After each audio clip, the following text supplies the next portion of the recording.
السلام عليكم ورحمة الله وبركاته. بسم الله الرحمن الرحيم. الحمد لله رب العالمين وصلوات ربي وسلامه على النبي الأمين نبينا وحبيبنا وقدوتنا وإمام المرسلين محمد بن عبد الله وعلى آله وصحبه أجمعين. أما بعد.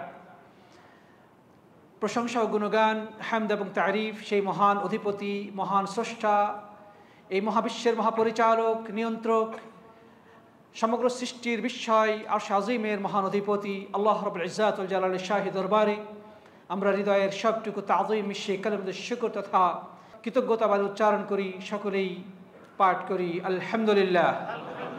অতঃপর সালাত সালাম এবং অবারিত শান্তির ধারা বর্ষিত হোক সর্বকালের সর্বশ্রেষ্ঠ মহামানব, জাতি, ধর্ম, বর্ণ, ভাষা, গোত্র, অঞ্চল নির্বিশেষে আল্লাহ সুবহানাহু ওয়া তাআলা যাকে সত্য, সুন্দর এবং ন্যায়ের পতাকা নিয়ে পৃথিবীর বুকে প্রেরণ করেছিলেন, সমগ্র বিশ্বের সর্বশ্রেষ্ঠ মহান আদর্শ শিক্ষক, মহান নেতা, মানবজাতির সর্বশ্রেষ্ঠ বন্ধু, খাতামুল আম্বিয়া, সর্বশেষ এবং সর্বশ্রেষ্ঠ রাসূল প্রিয় নবী মুহাম্মদ রাসূলুল্লাহ সাল্লাল্লাহু আলাইহি ওয়াসাল্লামের প্রতি বর্ষিত হোক শত কোটি দুরূদ এবং সালাম।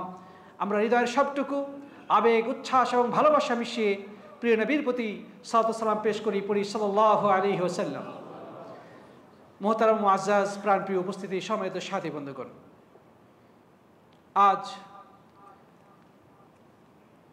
26/7/2024 শুক্রবার ঈশার সালাতের পরে জুবাইল দাওয়া অ্যান্ড গাইডেন্স সেন্টার কর্তৃক আয়োজিত আজকের এই মাসিক ইসলামী আলোচনা সভায় আল্লাহ সুবহানাহু ওয়া তাআলা আমাদেরকে অংশগ্রহণের তৌফিক দান করেছেন। যারা সারাদিনের নানা কর্মব্যস্ততা, এই প্রবাসের মাটিতে নানা টেনশন, অস্থিরতা এবং বর্তমানে দেশের এই যে একটা অস্বাভাবিক পরিস্থিতি, সবার মধ্যে এক ধরনের উৎকণ্ঠা, টেনশন বিরাজ করছে, তো এমন একটি মুহূর্তে আপনারা যারা আজকের এই প্রোগ্রামে উপস্থিত হতে পেরেছেন, আপনাদের এই বিশ্রামের সময়টুকুকে আপনারা কুরবানি দিয়েছেন দিনকে জানার জন্যে, ইসলামের সঠিক দিক নির্দেশনা পাওয়ার জন্যে, আমরা আপনাদের সবাইকে জানাচ্ছি আন্তরিক মোবারকবাদ, স্বাগতম এবং শুভেচ্ছা। সেই সাথে দোয়া করছি রব্বুল আলামিন যেন আমাদের এই সময়টুকুকে কোরআন এবং সুন্নাহর বিশুদ্ধ জ্ঞান অর্জন করে আমাদের জীবন চলার পাথে হিসেবে কবুল করে নেন। আমরা পড়ি আল্লাহুম্মা আমিন।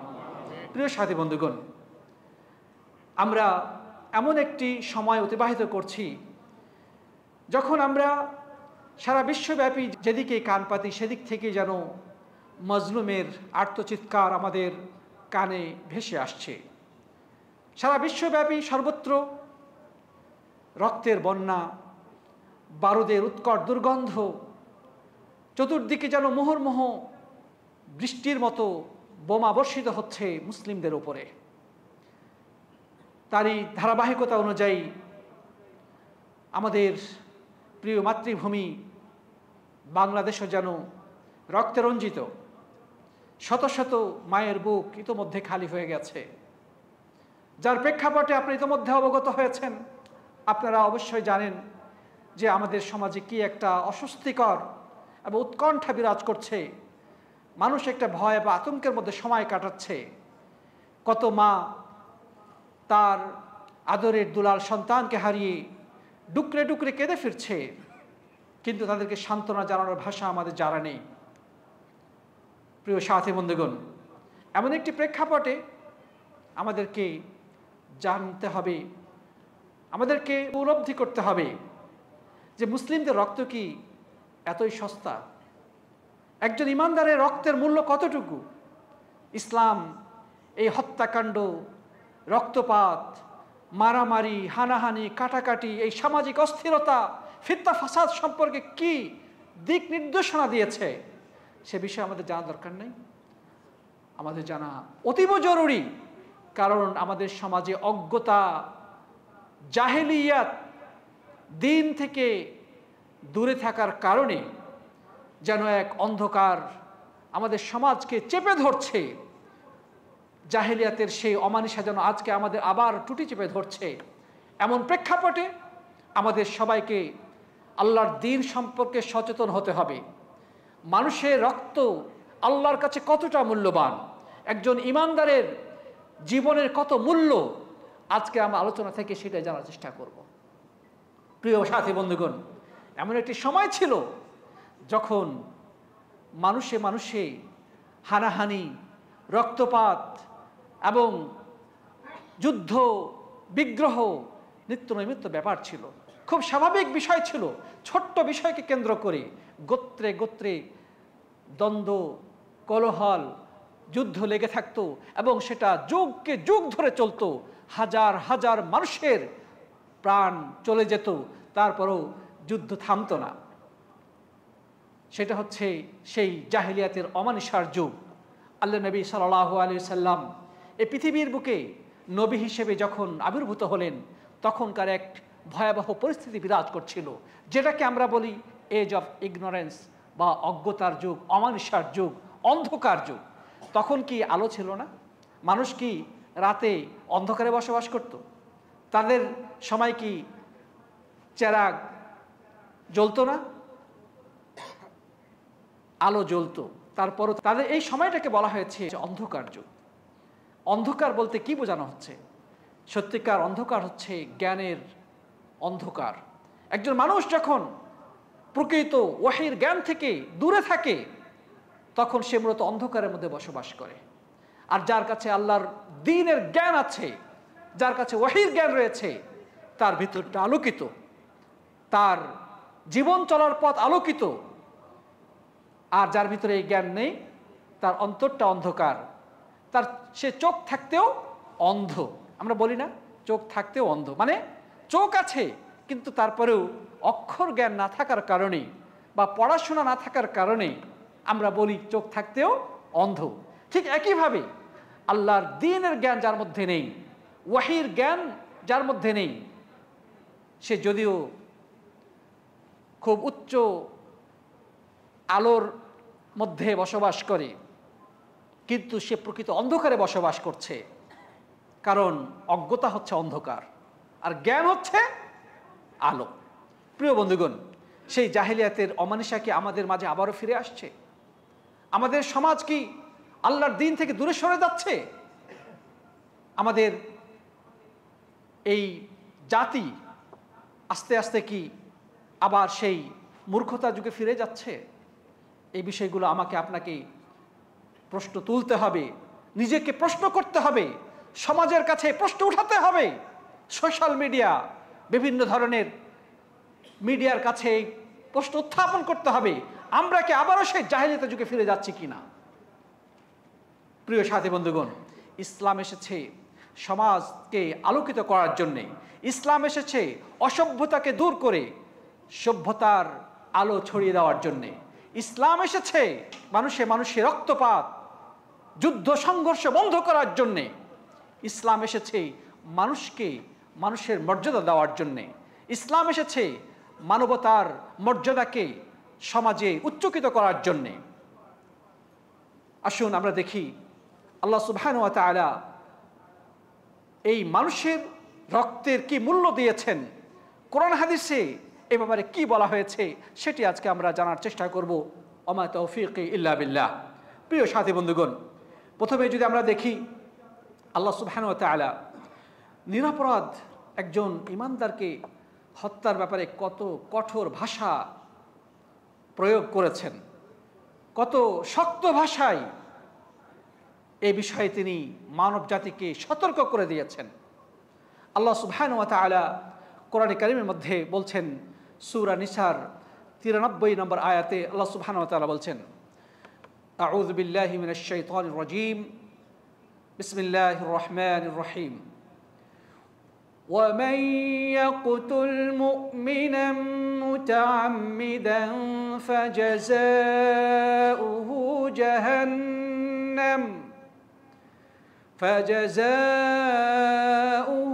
جهنم خالدا فيها وغضب الله عليه ولعنه وأعد له عذابا عظيما।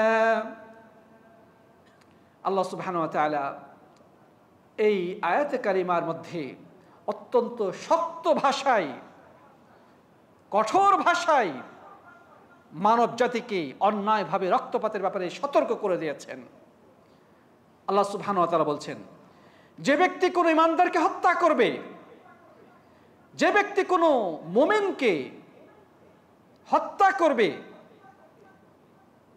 তার শাস্তি কি? এক নম্বর শাস্তি হচ্ছে জাযাউহু জাহান্নাম, এর প্রতিদান হচ্ছে জাহান্নাম। জাহান্নামের ভয়াবহ আগুন, লেলিহান অগ্নিশিখা এই ঘাতকের জন্য অপেক্ষা করছে। যদি সে কোনো ইমানদারের রক্ত ঝরিয়ে থাকে, কোনো মুমিনকে যদি সে হত্যা করে থাকে শরীয়ত সম্মত কারণ ছাড়া, এটা হচ্ছে এক নম্বর শাস্তি। দুই নম্বর হচ্ছে খালিদান ফিহা, শুধু জাহান্নামে দিয়েই তার শাস্তি শেষ হয়ে যাবে না, জাহান্নামে সে চিরস্থায়ীভাবে থাকবে, জাহান্নাম থেকে আর সে বের হবে না, চিরস্থায়ীভাবে সে জাহান্নামে থাকবে। তিন নম্বর হচ্ছে ওয়াগাদিবাল্লাহু আলাইহি, আল্লাহ সুবহানাহু ওয়া তাআলা তার প্রতি ক্রোধান্বিত থাকবেন, আল্লাহ সুবহানাহু ওয়া তাআলা তার প্রতি রাগান্বিত থাকবেন। আল্লাহ যদি কারো প্রতি রাগান্বিত হন তাহলে তার মুক্তির কোনো সম্ভাবনা নাই। প্রিয় সাথী বন্ধুগণ, তাহলে তিন নম্বর শাস্তি কি বলা হলো? আল্লাহ রাব্বুল আলামিন তার প্রতি ক্রোধান্বিত থাকবেন। ওয়া লাআনাহু, চার নম্বর হচ্ছে আল্লাহর পক্ষ থেকে ওই ঘাতকের উপরে অভিসম্পাত বর্ষিত হবে, আল্লাহর পক্ষ থেকে লানত বর্ষিত হবে যেই ব্যক্তি অন্যায়ভাবে কোনো ইমানদারের রক্ত প্রবাহিত করে। পাঁচ নম্বর হচ্ছে ওয়া আ'আদ্দা লাহু আযাবান আযীমা, আল্লাহ তাআলা তার জন্য রেখেছেন কঠিন শাস্তি। শুধু জাহান্নামের আগুনের কথা বলেই ক্ষান্ত হন নাই, তিনি পরিশেষে আবার বলেছেন তার জন্য কঠিন শাস্তি রয়েছে। কত কঠিন যে শাস্তি আল্লাহ সুবহানাহু ওয়া তাআলা ছাড়া কেউ জানেন না। প্রিয় বন্ধুগণ, তাহলে এই আয়াতে কারিমাটা যদি আমরা উপলব্ধি করতে পারি, আমাদের হৃদয়ে যদি আমরা এই আয়াতটাকে ধারণ করতে পারি, কোনো মানুষের রক্তপাত করার চিন্তা আমাদের মাথা থেকে উড়ে যাওয়ার কথা। এই জাতি যদি এই আয়াতটাকে উপলব্ধি করতে পারত তাহলে অন্যায়ভাবে কারো দিকে অস্ত্র ধারণ করার সাহস করত না, অস্ত্রের ট্রিগার চেপে ধরার দুঃসাহস দেখাতো না। কিন্তু দুর্ভাগ্য হলো সত্য, আল্লাহর দ্বীন সম্পর্কে কোরআনের এই ভয়াবহ নির্দেশনা থেকে দূরে থাকার কারণে, অজ্ঞ থাকার কারণে, সামান্য কারণেই অস্ত্র দ্বারা আরেকজন ইমানদারের বুককে ঝাঁঝরা করে দেওয়া হচ্ছে। সামান্য কারণেই এক গ্রাম আরেক গ্রামের সাথে সংঘর্ষে জড়িয়ে পড়ছে, খঞ্জর দিয়ে একজনের শরীর আরেকজন বিদ্ধ করে তাকে দুনিয়া থেকে বিদায় করে দিচ্ছে, তাকে পিটিয়ে হত্যা করে দুনিয়া থেকে বিদায় করে দিচ্ছে। আল্লাহর এই ভয়াবহ শাস্তির কথা তার মাথায় না থাকার কারণে, অথবা যদি সে শুনেও থাকে, সে নিতান্তই সব কিছু ভুলে গিয়ে শয়তানের পদাঙ্ক অনুসরণ করে এই ধরনের অপরাধে জড়িয়ে পড়ছে। প্রিয় সাথী বন্ধুগণ, এখানে একটি বিষয় শুধু উল্লেখ করা প্রয়োজন। এখানে যে কথাটা বলা হলো যে সে চিরস্থায়ীভাবে জাহান্নামে থাকবে, আলেমগণ এর ব্যাখ্যায় বলেছেন, যদি সে এটাকে জায়েজ মনে করে, অর্থাৎ হত্যাকাণ্ডকে বৈধ মনে করে, তাহলে তার শাস্তি হচ্ছে চিরস্থায়ী জাহান্নাম। কেননা অন্যায়ভাবে রক্তপাত করা হারাম।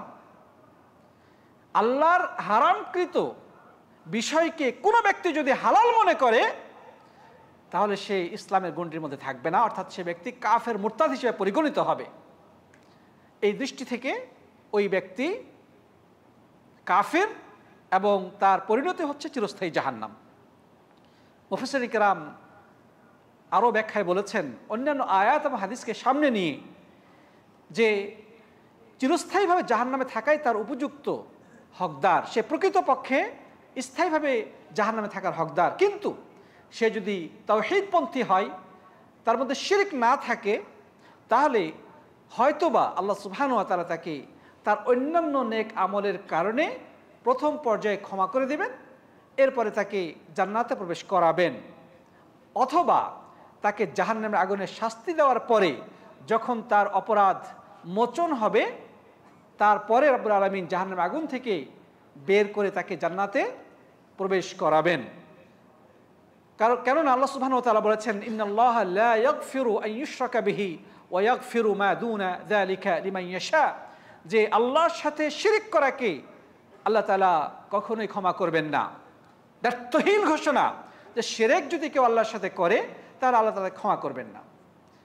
হ্যাঁ, জীবদ্দশায় কেউ যদি শিরক করার পরে তওবা করে নেয় তাহলে ভিন্ন কথা, কিন্তু তওবা ছাড়া যদি মারা যায় তাহলে তার ব্যাপারে বলা হচ্ছে আল্লাহ তাআলা তাকে ক্ষমা করবেন না। তো শিরক ছাড়া যত গুনাহ রয়েছে শিরকের নিম্ন পর্যায়ের, আল্লাহ তাআলা যাকে ইচ্ছা ক্ষমা করতেও পারেন। তো হত্যাকাণ্ড যদিও ভয়ানক অপরাধ, কিন্তু যেহেতু শিরক নয়, অতএব হয়তো বা রব্বুল আলামিন তাকে প্রথম পর্যায়ে ক্ষমা করতে পারেন, তারপরে জান্নাতে প্রবেশ করাবেন, অথবা জাহান্নামে আগুনে শাস্তি দেওয়ার পরে তাকে জাহান্নাম থেকে বের করে জান্নাতে প্রবেশ করাবেন। এটি হচ্ছে আহলুস সুন্নাহ ওয়াল জামাআতের বিশুদ্ধ আকীদা।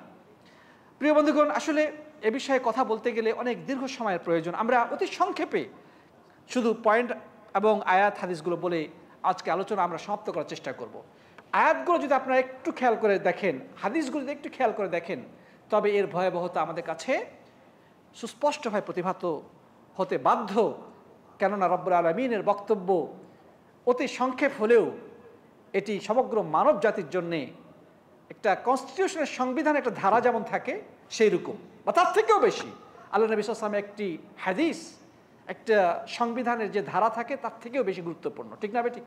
প্রিয় সাথী বন্ধুগণ, একজন নিরপরাধ মানুষের কেউ যদি রক্ত ঝরায়, একজন নিরপরাধ মানুষকে কেউ যদি হত্যা করে, ইসলাম বলছে সে যেন সমগ্র পৃথিবীর মানুষকে হত্যা করে ফেলে। নাউযুবিল্লাহি মিন যালিক। একজন ইমানদারের রক্ত ঝরানো, একজন ইমানদারকে হত্যা করা সমগ্র বিশ্বের মানুষকে হত্যা করার শামিল। আল্লাহ সুবহানাহু ওয়া তাআলা বলছেন, মান কাতালা নাফসান বিগাইরি নাফসিন আও ফাসাদিন ফিল আরদ ফাকান্নামা কাতালা আন-নাস জামিআ, যে ব্যক্তি কোনো মানুষকে হত্যা করলো, অন্য কোনো মানুষকে হত্যা করলে তার কিসাস ছাড়া সে যদি অন্য কাউকে হত্যা করে তাহলে ইসলামী আদালতের বিচারের মাধ্যমে তার হত্যাকাণ্ড যদি প্রমাণিত হয় তাহলে তার শাস্তি হচ্ছে কিসাস, মানে হত্যার বিনিময়ে হত্যা, সেটা ছাড়া। অথবা আল্লাহর জমিনে বিশৃঙ্খলা সৃষ্টির অপরাধ ছাড়া কেউ যদি কোনো মানুষকে অন্যায়ভাবে হত্যা করে সে যেন পৃথিবীর সমস্ত মানুষকে হত্যা করে ফেলল। নাউযুবিল্লাহি মিন যালিক। ওমান আহইয়াহা ফাকান্নামা আহইয়ান নাস জামিআ, আর কেউ যদি একজন মানুষকে হত্যার হাত থেকে বাঁচিয়ে দেয় সে যেন পৃথিবীর সমস্ত মানুষকে বাঁচিয়ে দিল। সুবহানাল্লাহ। আল্লাহ সুবহানাহু ওয়া তাআলা সূরা মায়েদার ৩২ নম্বর আয়াতে এই কথা বলেছেন। তার মানে একজন নিরপরাধ মানুষকে হত্যা করা মানে হচ্ছে পৃথিবীর সমস্ত মানুষকে হত্যা করে ফেলা, এত বড় অপরাধ। আর একজন নিরপরাধ মানুষকে যদি আপনি হত্যার হাত থেকে বাঁচিয়ে দিতে পারেন, কেউ তাকে হত্যা করতে চাচ্ছে, আপনি তাকে যে কোনোভাবে বাঁচিয়ে দিলেন, আপনি কত বড় উপকার করলেন যে সারা পৃথিবীর মানুষকে যেন আপনি হত্যার হাত থেকে বাঁচিয়ে দিলেন। সুবহানাল্লাহ। এর থেকে দ্ব্যর্থহীন বক্তব্য আর কি হতে পারে? প্রিয় সাথী বন্ধুগণ, আল্লাহ সুবহানাহু ওয়া তাআলা জানেন ভালো করেই, আল্লাহ সুবহানাহু ওয়া তাআলা খুব ভালো করেই জানেন যে মানব জাতি মানুষ হিসেবে তাদের মধ্যে ভুল ত্রুটি থাকতে পারে, মানুষে ভুল বুঝাবুঝি হতে পারে কি না? যেখানে 10 জন মানুষ আছে সবারই মতামত একরকম হবে না, বিভিন্ন জন বিভিন্ন চিন্তা বিভিন্ন দৃষ্টিভঙ্গি পোষণ করতে পারে। তো সেক্ষেত্রে যদি মনোমালিন্য ঘটে যায়, হতে পারে একে অপরের সাথে মারামারি লেগে যাবে। এটা অসম্ভব কিছু নয়, কিন্তু তার সমাধান রয়েছে। মারামারি লাগলে যে সে মারামারিতে লিপ্ত থাকতে হবে বিষয়টা এরকম নয়। এক্ষেত্রে তৃতীয় পক্ষের একটা দায়িত্ব আছে। তৃতীয় পক্ষের দায়িত্ব কি?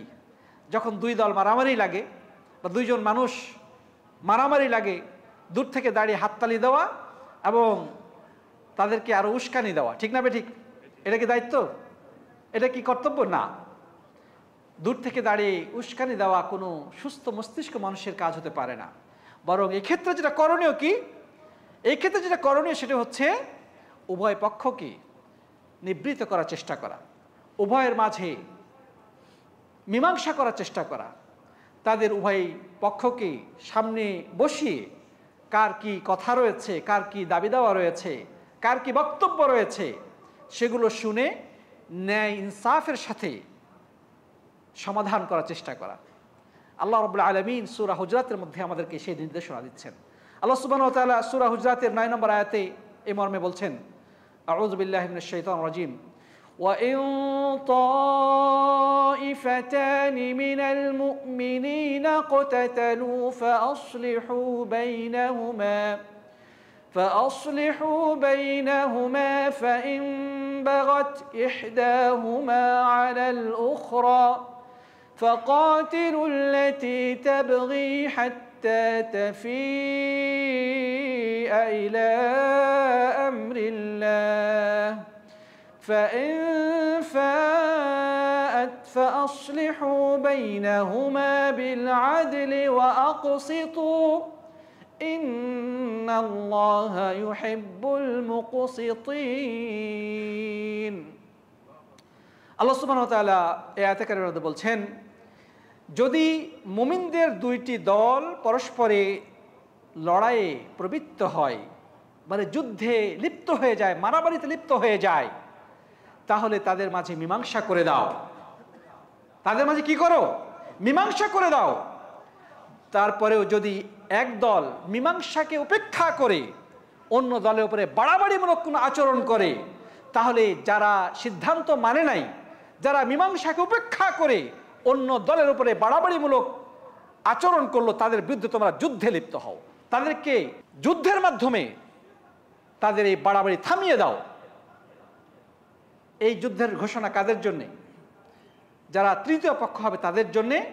তবে আলেমগণ বলেছেন, যে কেউ এই যুদ্ধ ঘোষণা করতে পারবে না। যুদ্ধ ঘোষণা করার জন্য রাষ্ট্রীয় নির্দেশ লাগবে, অর্থাৎ এই নির্দেশ মূলত রাষ্ট্রের জন্যে বা উলিল আমর, মুসলিমদের যিনি শাসক হবেন তার জন্য। মুসলিম শাসক ওই সীমালঙ্ঘনকারী দলের বিরুদ্ধে যুদ্ধ ঘোষণা করবেন, অস্ত্রের প্রয়োগ ঘটাবেন, তার সেনাবাহিনী দ্বারা ওই সীমালঙ্ঘনকারী দলটিকে প্রতিহত করবেন। এটি রাষ্ট্রের দায়িত্ব। সাধারণ মানুষ অস্ত্র নিয়ে যুদ্ধ শুরু করবে না, কারণ এতে রক্তপাত আরো বেশি বাড়বে, সমাজে বিশৃঙ্খলা আরো বেশি বৃদ্ধি পাবে। এই জন্য যে কেউ অস্ত্র নিয়ে অপর পক্ষের বিরুদ্ধে লড়াইয়ে প্রবৃত্ত হওয়ার কোনো সুযোগ নেই। এই নির্দেশনা শুধু রাষ্ট্রের, যার হাতে সেনাবাহিনী রয়েছে, পুলিশ রয়েছে, র্যাব রয়েছে, তাদের দায়িত্ব যে ওই সীমালঙ্ঘনকারী গোষ্ঠীটিকে দমন করার জন্যে অস্ত্রের প্রয়োগ ঘটাবে এবং তাদের বিরুদ্ধে যুদ্ধ ঘোষণা করবে। আল্লাহ সুবহানাহু ওয়া তাআলা তবে বলছেন যে যখন এই বিবদমান দুই দলকে তোমরা থামানোর চেষ্টা করবে, যুদ্ধ থেকে সরিয়ে আনার চেষ্টা করবে, তখন অবশ্যই তোমরা ন্যায় ইনসাফের সাথে কাজ করবে। দলীয় স্বার্থ, উনি হচ্ছেন আমার দলের, অথবা উনি হচ্ছেন আমার এলাকার, অথবা উনি আমার পরিচিত বন্ধু মানুষ, অথবা তার সাথে আমার আর্থিক কিছু লেনদেন আছে, বিধায় যখন দুই পক্ষকে নিয়ে বিচার ফাসলায় বসা হলো, ও নিজের পছন্দনীয় ব্যক্তির পক্ষে রায় দিয়ে দিল। এদেরকে বাঁচিয়ে অপর পক্ষকে দোষী বানিয়ে বিচার করলো। ইসলাম তো এটা বলে নাই।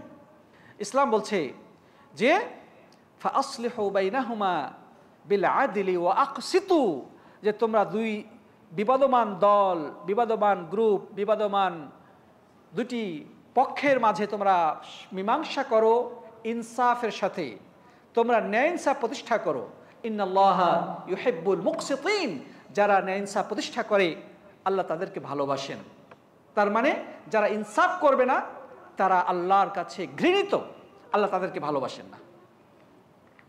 প্রিয় সাথী বন্ধুগণ, আমাদের সমাজে যারা বিচার করেন, যারা দুই পক্ষকে থামানোর জন্যে সালিশ হিসেবে বিচার ফেসলা করতে বসেন, অধিকাংশ ক্ষেত্রেই যেটা দেখা যায় তাদের ভিতরে ন্যায় ইনসাফ বলতে কিছু নেই। তারা যেদিকে দল ভারী সেই দিকে তারা আছে, অথবা নিজের দলীয় স্বার্থ, উনি হচ্ছেন আমার দলের, আমার মতাদর্শের, আমার গ্রুপের, আমার এলাকার, আমারই আত্মীয় স্বজন, বাস তার পক্ষে ফয়সালা হয়ে গেল। মাজলুম যতই দুর্বল হয়, বিচার তার বিপক্ষে যায়।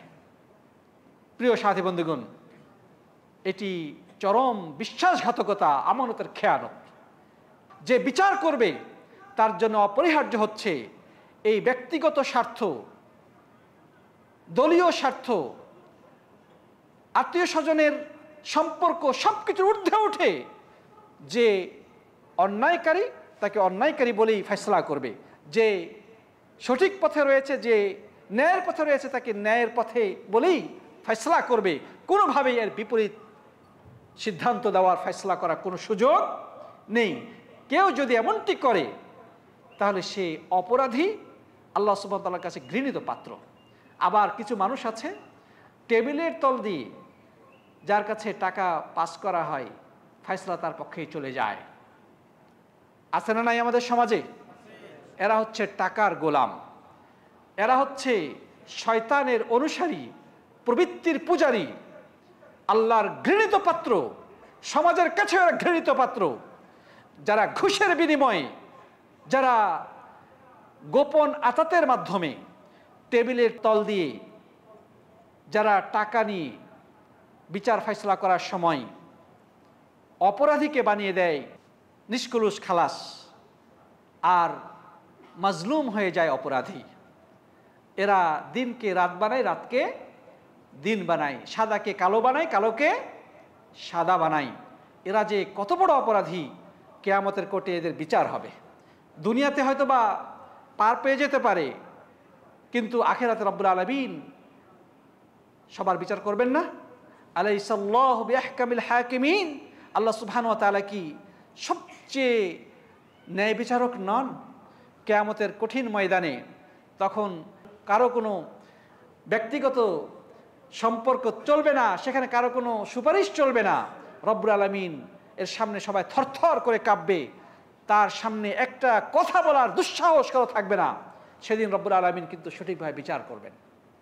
দুনিয়াতে বিচারের বাণী নিভৃতে কাঁদে সেই অসহায় মানুষটি, আদালতের প্রাঙ্গণে ঘুরতে ঘুরতে ঘুরতে তার জিন্দেগি তছনছ হয়ে যায়, তারপরও হয়তোবা সঠিক বিচার অনেক সময় পায় না।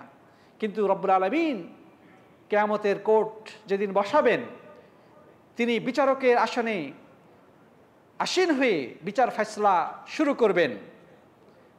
সেদিন কিন্তু কারো প্রতি এতটুকু অবিচার করা হবে না। রব্বুল আলামিন সেদিন সঠিকভাবে বিচার করবেন। আর হাদিসে এসেছে, প্রিয় সাথী বন্ধুগণ, কিয়ামতের দিন মানুষের মধ্যে যে বিষয়ে সর্বপ্রথম বিচার করা হবে সেটা হচ্ছে রক্তপাত। সেটি কি?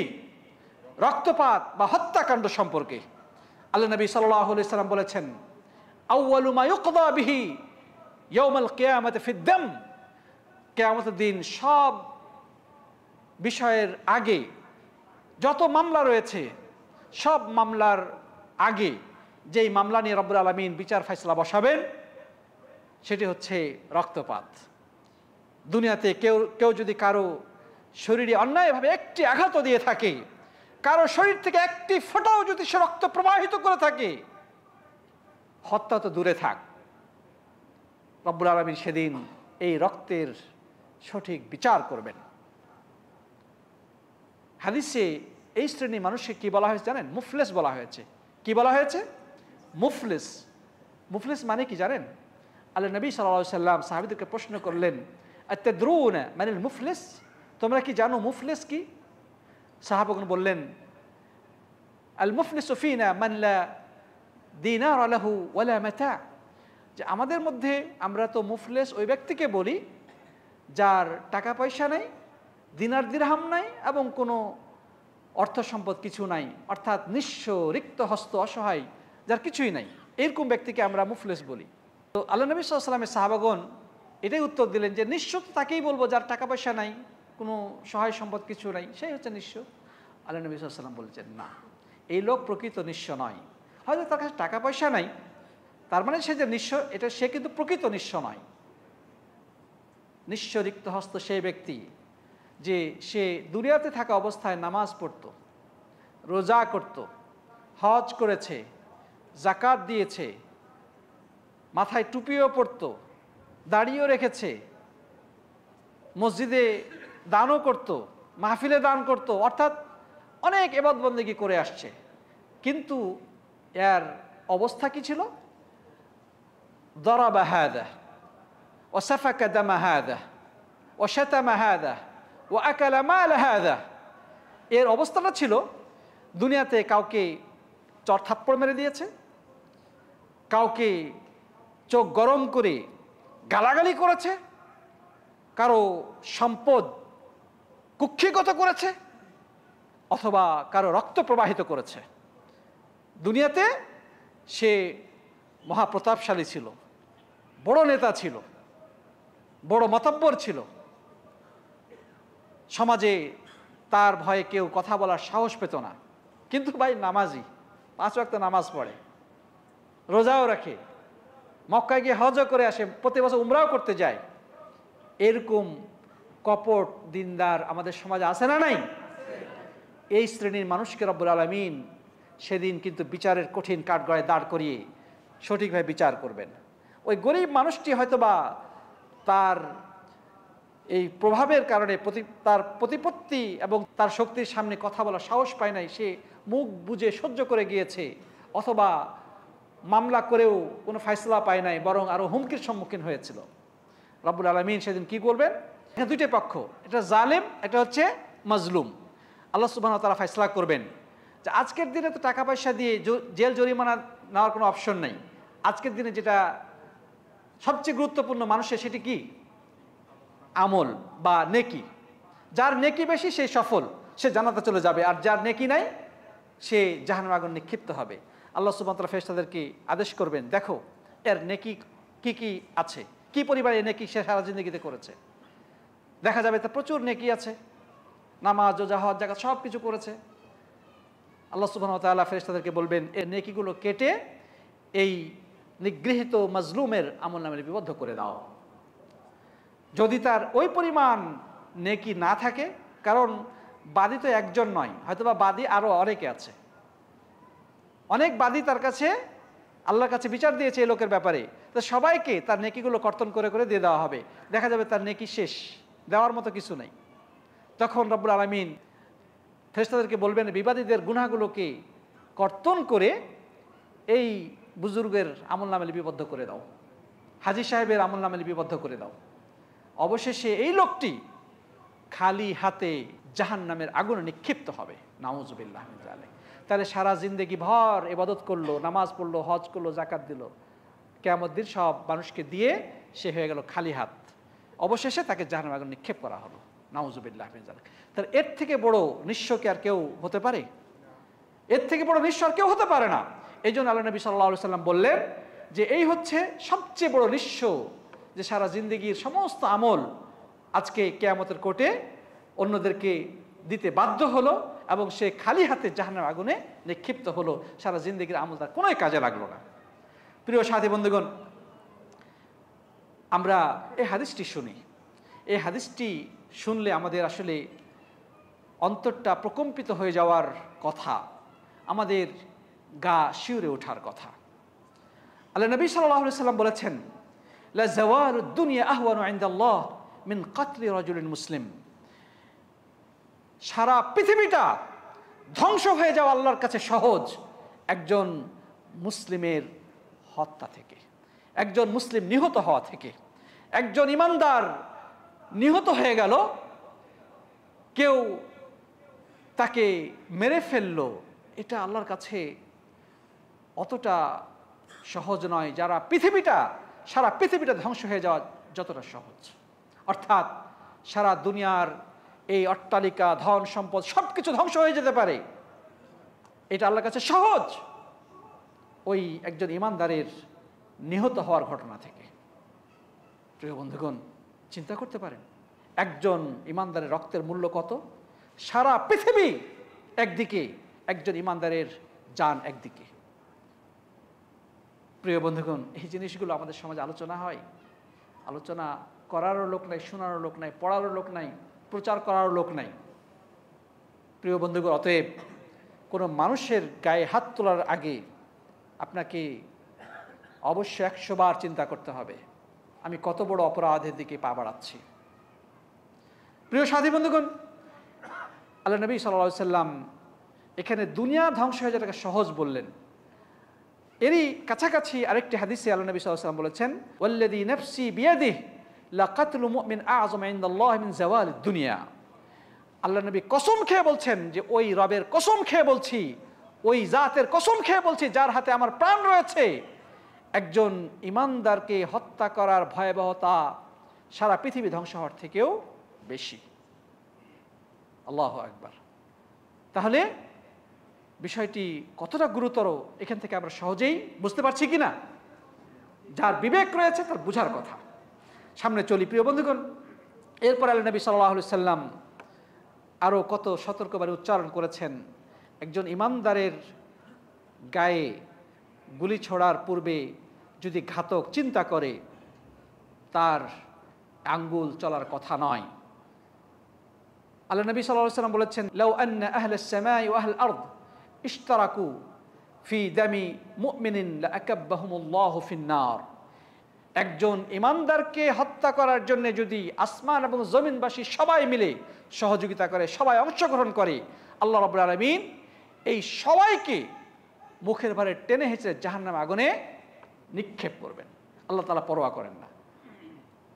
বিষয়টা উদাহরণ হিসেবে বলা হয়েছে যে সারা পৃথিবীর মানুষ যদি একজন ইমানদারের হত্যার জন্যে সহযোগিতা করে বা ষড়যন্ত্র করে, সবাই মিলে যদি কাউকে হত্যা করে, আল্লাহ রাব্বুল আলামিন এই সবাইকে মুখের ভরে টেনে হিচড়ে জাহান্নামের আগুনে কি করবেন? নিক্ষেপ করবেন। তিনি পরোয়া করেন না। প্রিয় সাথী বন্ধুগণ, সামনে চলি। আল্লাহ নবী সাল্লাল্লাহু আলাইহি সাল্লাম বলেছেন যে ইজাল তাকাল মুসলিমান বিসাইফাইহিমা ফাল কাতিল ওয়াল মাকতুল কিলাহুমা ফিন-নার। দুইজন ব্যক্তি যখন তলোয়ার নিয়ে একে অপরের সাথে লড়াইয়ে প্রবৃত্ত হয়, এর হাতে তলোয়ার, ওর হাতে তলোয়ার, এর হাতেও পেস্তুল আর ওর হাতেও পেস্তুল, দুইজন দুজনকে হত্যা করার জন্যে তারা লড়াইয়ে লিপ্ত হয়েছে।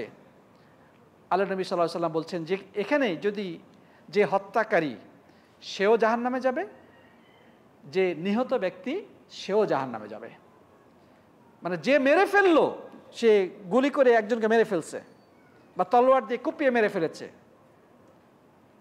ছুরি দিয়ে কুপিয়ে মেরে ফেলেছে, সেও জাহান্নামে যাবে। যাকে মেরে ফেলা হলো সেও জাহান্নামে যাবে। সাহাবাগণ বললেন, ইয়া রাসূলুল্লাহ হাযাল কাতিল ফামা বালুল মাকতুল। হত্যাকারী বিষয়টা নাহলে বুঝলাম যে সে জাহান্নামে যাবে, কারণ সে তো অপরাধী, সে ঘাতক, হত্যা করেছে, কিন্তু নিহত ব্যক্তি কেন জাহান্নামে যাবে? এর অপরাধটা কি? আল্লাহ নবী সাল্লাল্লাহু আলাইহি সাল্লাম বললেন, ইন্নাহু কানা হারিসান আলা কাতলি সাহিবিহি।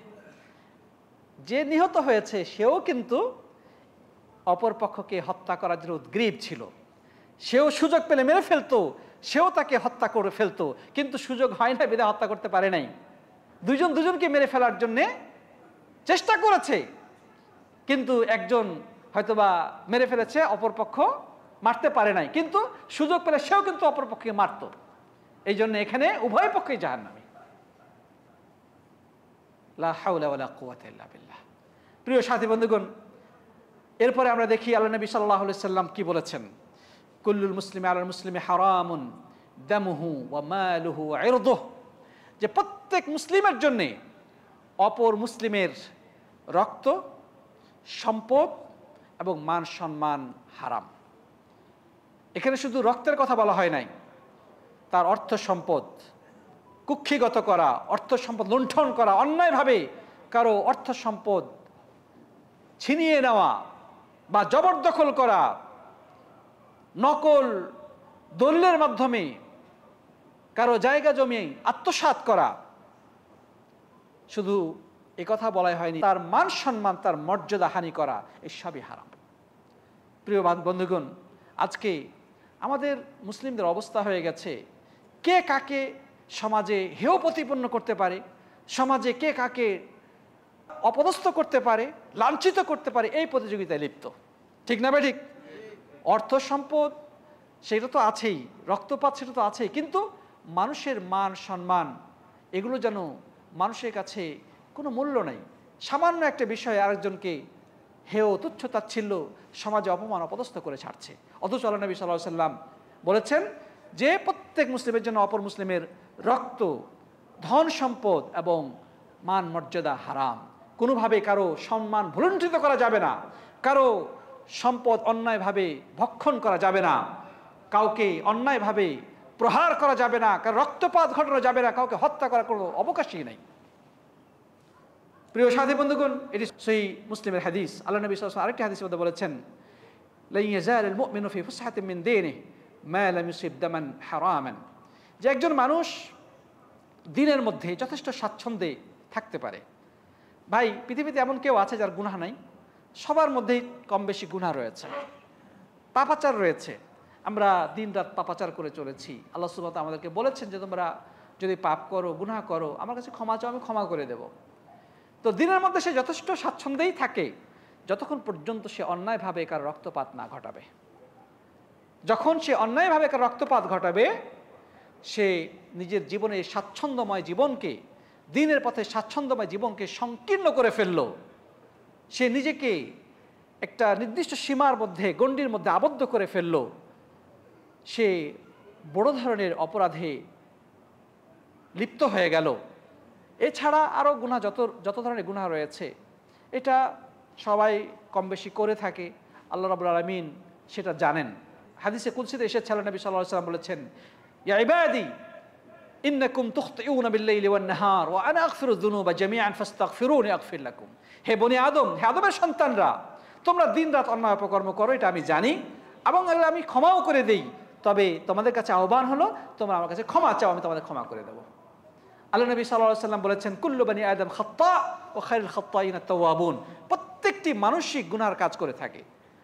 আদম সন্তানরা কেউ ভুলের ঊর্ধ্বে নয়, সবার মধ্যে কম বেশি গুনাহ খাতা হয়ে থাকে, ভুল ভ্রান্তি হয়ে থাকে। তবে সেই ব্যক্তি উত্তম যে তওবা করে নেয়।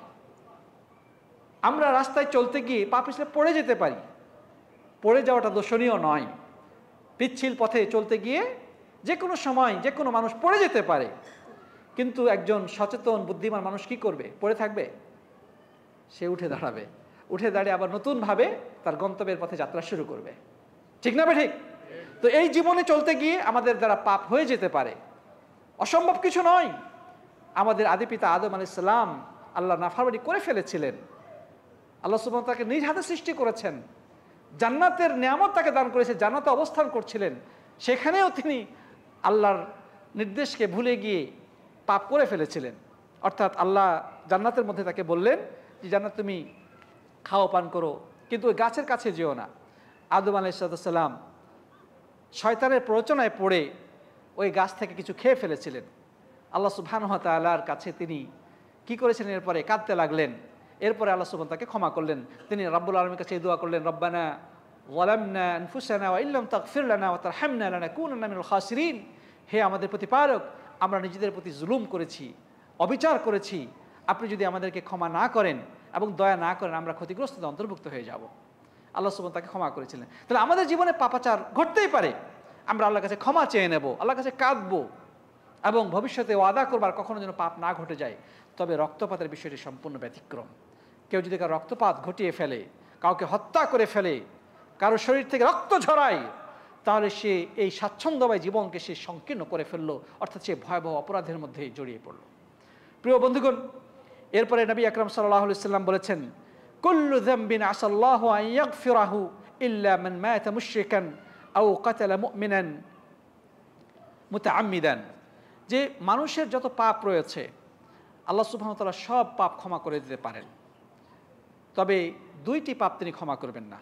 এক নম্বর হচ্ছে আল্লাহর সাথে শিরিক করা। আল্লাহর সাথে কি করা? শিরিক করা। আরেকটা হচ্ছে কোনো ইমানদার যদি অপর কোনো ইমানদারকে কি করে? হত্যা করে, এটা তিনি ক্ষমা করবেন না। প্রিয় বন্ধুগণ, আলেমগণ যদি এখানে ব্যাখ্যায় বলেছেন ওই আগের ব্যাখ্যা যেটা আমরা আগে উল্লেখ করেছি, যে সে যদি এটাকে হালাল মনে করে তাহলে তার এই অপরাধ ক্ষমার যোগ্য নয়। কিন্তু সে যদি হারাম মনে করেই করে, তবে হয়তো রব্বুল আলামিন তাকে ক্ষমা করতেও পারেন। প্রিয় বন্ধুগণ, এরপরে আল্লাহ নবী সাল্লাল্লাহু আলাইহি সাল্লাম বলেছেন, মান কাতালা মুমিনান ফাগতাবাতা বিকাতলিহি লাম ইয়াকবালিল্লাহু মিনহু সারফান ওয়ালা আদলা। যে কোনো মানুষ যদি অপর কোনো মানুষকে, কোনো ব্যক্তি যদি কোনো ইমানদারকে হত্যা করার পরে উল্লসিত হয়, আনন্দিত হয়, তাহলে আল্লাহ তার নফল ফরজ কোনো ইবাদতই কবুল করবেন না। বর্তমানে হত্যা করে আনন্দে উল্লাসে ফেটে পড়ছে এক শ্রেণীর ঘাতক, ঠিক না বেঠিক? বিরোধী দলের লোক অথবা সরকারি দলের লোক, পুলিশ, হয়তোবা একজন নিরীহ মানুষকে গুলি করে ভিতরে আনন্দ অনুভব করছে, হয়তো তার প্রমোশন হয়ে যাবে, আজকে সে খুব বড় একটা কাজ করেছে। অথবা এক দলের লোক আরেক দলকে মেরে তারা নিজেরা খুব গর্বের সাথে কথা বলে যে আজকে আসমানে পাঠিয়ে দিছি, তারা আনন্দের সাথে এগুলা বলে। আল্লাহ নবী সাল্লাল্লাহু আলাইহি ওয়াসাল্লাম বলছেন, কোনো ইমানদার যদি এমনটি করে, তার ভিতরে যদি আনন্দ ফুটে ওঠে অন্যায় করার পরে, একটা তো অন্যায় সে করেছে, আবার সে খুশি, খুব আনন্দিত, তার নামাজ রোজা সে ফরজ নফল যা কিছুই করুক না কেন সবই বৃথা যাবে, আল্লাহ কবুল করবেন না। প্রিয় বন্ধুগণ, এ ব্যাপারে যদি আমরা দেখি, কোরআন হাদিসে এত বেশি বক্তব্য এসেছে যেগুলা আসলে বলে শেষ করা যাবে না, আমরা আর বেশি আগাতে পারবো না, সময় সংক্ষিপ্ত। আল্লাহ নবী সাল্লাম আরও দু একটি হাদিস বলে আমরা শেষ করতে চাই। নবী করিম সাল্লাল্লাহু আলাইহি সাল্লাম বলেছেন, এই হাদিসটি বর্ণিত হয়েছে আব্দুল্লাহ ইবনে উমর রাদিয়াল্লাহু তাআলা থেকে, তিনি বলেছেন, মান হামালা আলাইনা সিলাহ ফালাইসা মিন্না। যে ব্যক্তি আমাদের বিরুদ্ধে অস্ত্র ধারণ করে সে আমাদের উম্মতের অন্তর্ভুক্ত নয়, সে আমাদের দলভুক্ত নয়। অস্ত্র ধারণ করা মানে অস্ত্র উঠানো, গুলি করা, কাউকে তলোয়ার দ্বারা আঘাত করা বা লোহা দ্বারা কারো শরীরে আঘাত করা, এটা তো অনেক পরের কথা। শুধু অস্ত্র যদি উঠায় কারোর বিরুদ্ধে, তাহলে সে এই উম্মতের অন্তর্ভুক্ত নয়, অর্থাৎ এটি ভয়ানক কাবিরা গুনাহ। আল্লাহ নবী সাল্লাল্লাহু আলাইহি ওয়াসাল্লাম বলেছেন, মান আশারা আলা আখিহি বিহাদিদাতিন লাআনাতুল মালায়েকা। কেউ যদি কোনো ভাইয়ের প্রতি অস্ত্র দ্বারা ইশারা করে, অনেক সময় দেখেন না, অস্ত্র উঁচে ইশারা করে, দেখছস, হ্যাঁ, ফেরেশতা মণ্ডলী ওই ব্যক্তির প্রতি লানত বা অভিসম্পাত বর্ষণ করতে থাকেন, নাউযুবিল্লাহি মিন যালিক। তাহলে যদি হত্যা করে বা অস্ত্র পরিচালনা করে দেয়, অস্ত্র পরিচালনা করে, তাহলে তার ভয়াবহ কতটুকু হতে পারে। শুধু ইশারা করছে, ইশারা করার কারণে ফেরেশতা মণ্ডলী তার প্রতি লানত বা অভিসম্পাত করতে থাকে। প্রিয় বন্ধুগণ, শুধু তাই নয়, কোনো মানুষকে কেউ যদি শুধু ভয় দেখায়, ভয় দেখাচ্ছে, সে নিরাপদে আছে, শান্তিতে আছে, সে যদি কাউকে ভয় দেখায়, আল্লাহ নবী সাল্লাল্লাহু আলাইহি ওয়াসাল্লাম এটাকে হারাম বলেছেন। অনেক সময় মজার ছলেও একজন অপরজনকে ভয় দেখায়, দুষ্টামি করেও ভয় দেখায়, ঠিক না ঠিক? আছে না নাই? মজার ছলে ভয় দেখাচ্ছে, এটাও হারাম।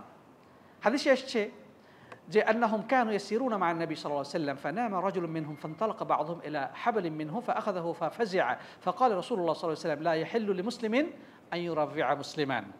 সফরে সাহাবায়ে গেছেন, তো একজন ব্যক্তি ঘুমাচ্ছেন, তো ইতিমধ্যে আরেকজন সাহাবী একটু মজা করার জন্যে তার কাছে একটা মানে রশি তার হাতে ধরায় দিয়েছেন, আর ওই ব্যক্তি হঠাৎ করে ওই রশিটা ধরার পরে যে ঘুম থেকে জেগে মানে ভয়ে আটকে উঠছে, যেমন কোনো সাপ বা কিছু। আল্লাহ নবী সাল্লাল্লাহু আলাইহি ওয়াসাল্লাম এই দৃশ্যটা দেখার পরে বললেন যে কোনো মুসলিমের জন্য অপর কোনো মুসলিমকে ভয় দেখানো এটা জায়েজ নেই, এটা হারাম। প্রিয় বন্ধুগণ, আমরা কিন্তু এই জায়গাতে অনেকেই ঢিলেমি করি, হ্যাঁ, দরজা আড়ালে লুকিয়ে থেকে আরেকজনকে আমরা অনেক সময় ভয় দেখায় ফেলি, বা নকল সাপ দিয়ে অনেক সময় আরেকজনকে ভয় দেখাই। যে তথাকথিত প্র্যাঙ্ক ভিডিওগুলো আছে না আমাদের সমাজে, মানুষকে নানাভাবে তারা ভয় আতঙ্কিত করে, বিভিন্ন মাধ্যমে তাদেরকে ভয় দেখায়। এগুলো ইসলামের দৃষ্টিতে হারাম এবং নাজায়েজ, কোনো মানুষকে ভয় দেখানোর সুযোগ নেই। তারপরে হ্যাঁ, মানুষকে হত্যা করা যাবে না তা না, মানুষকে হত্যা করা জায়েজও আছে। মানুষকে হত্যা করা কি আছে? জায়েজ আছে। সেটা কিভাবে বা কখন, কাকে হত্যা করা যাবে সেটাও আমাদের জানা দরকার। আল্লাহ নবী সাল্লাল্লাহু আলাইহি ওয়াসাল্লাম বলেছেন, লা ইয়াহিল্লু দামু ইমরিইন মুসলিমিন ইল্লা বিহিদা সালাস। তিন ধরনের অপরাধী ছাড়া কোনো মুসলিমের রক্ত হালাল নয়। এক নম্বর হচ্ছে জিনা বাদা ইহসান, বিয়ে করার পরে যদি আবার জেনায় লিপ্ত হয়, ঘরে বউ আছে, বিবাহিত, তারপরে সে আরেকজন পরনারীর সাথে জেনায় লিপ্ত হলো, ইসলামের দৃষ্টিতে এই জেনার শাস্তি এত বেশি যে ইসলামের ফৌজদারি দণ্ডবিধি অনুযায়ী যত শাস্তি রয়েছে এর থেকে কঠিন শাস্তি আর কিছু নাই। ইসলামে অনেক বিধান আছে, কিন্তু এই দণ্ডবিধিটার মতো কঠিন শাস্তি, কঠিন দণ্ডবিধি আর দ্বিতীয় একটাও নাই। আর সেটা কি? যে ওই বিবাহিত জেনাকারী ব্যক্তিকে পাথর নিক্ষেপ করে হত্যা করে ফেলতে হবে, ওকে দুনিয়া থেকে বিদায় করে দিতে হবে। একটা জিন্দা মানুষ, তাকে যদি চতুর্দিক থেকে পাথর নিক্ষেপ করা হয়, তার শরীর থেকে রক্তের ফিনকি ছুটবে, তারপরেও তার উপরে অনবরত পাথর নিক্ষিপ্ত হতেই থাকবে, অবশেষে দুনিয়া থেকে চলে যাবে, মাথা ফেটে রক্ত বের হয়ে তার শরীর থেকে রক্তের ফিনকি বের হয়ে আস্তে আস্তে নিস্তেজ সে মারা যাবে। এর থেকে কোন শাস্তি আর কিছু হতে পারে? ইসলামের দৃষ্টিতে ফৌজদারি দণ্ডবিধি অনুযায়ী এর থেকে কোন শাস্তি আর কিছু নাই। এটা হচ্ছে 1 নম্বর, হত্যা করা যাবে। এই ক্ষেত্রে যদি সে জিনা করে বিবাহিত হওয়ার পরে, বিয়ে করার পরে, আর যদি অবিবাহিত জিনা করে তাহলে তার শাস্তি একটু কম। সেটা কি? সেটা হচ্ছে 100 বেত্রাঘাত এবং 1 বছর দেশান্তর, বর্তমান যুগে হয়তো বা জেল হতে পারে বা তার নাগরিকত্ব ছিনিয়ে নেওয়া হতে পারে। মানে 100 বেত্রাঘাত, তাকে নির্দয়ভাবে তাকে 100টি বেত্রাঘাত করতে হবে। একটা দুইটা বেত্রাঘাত খেলেই মানুষের অবস্থা খারাপ হয়ে যাওয়ার কথা, সেখানে গুনে গুনে 100টি বেত্রাঘাত করতে হবে। কে করবে? শাসক বা বিচারক, আদালতের মাধ্যমে যদি প্রমাণিত হয় তবেই সেটা হবে, এর আগে না। 2 নম্বর হচ্ছে ইরতিদাদুন বাদা ইসলাম। ইসলাম মুসলিম ব্যক্তি কিন্তু এক সময় নাস্তিক হয়ে গেল বা হিন্দু হয়ে গেল বা ধর্ম ত্যাগ করলো, ইসলামের বিধান অনুযায়ী তাকে হত্যা করতে হবে, মৃত্যুদণ্ড। কে করবে? রাষ্ট্র করবে। আদালতের মাধ্যমে যদি সে জেনে বুঝে সুস্থ মস্তিষ্কে ইসলাম পরিত্যাগ করে তাহলে তার শাস্তি হচ্ছে মৃত্যুদণ্ড। 3 নম্বর হচ্ছে আও কাতলু নাফসিন বিগাইরি হাক্কিন ফাকুতিলা বিহি। কেউ যদি কাউকে হত্যা করে তাহলে তার শাস্তি হচ্ছে কেশা হিসেবে তাকে হত্যা করতে হবে। প্রিয় বন্ধুগণ, যাই হোক, আমরা কথা লম্বা করব না। ইসলামের এই বিধানগুলো আজকে আমাদের সমাজে খুব একটা আলোচনা হয় না, চর্চা হয় না, বা আমরা এ ব্যাপারে খুব একটা ওয়াকিবহাল নয়, যার কারণে আজকে আমাদের সমাজে নুনের থেকে নুনের দাম বেশি। অহরহ রক্ত ঝরছে। সারাদিন আমরা যদি হিসাব করি যে একদিনে আমাদের দেশে কি পরিমাণ রক্ত ঝরে, সেটা আমরা যদি পরিসংখ্যান দেখি তাহলে আমরা বিস্ময়ে হতবাক হয়ে যাব। ঠিক না বেঠিক?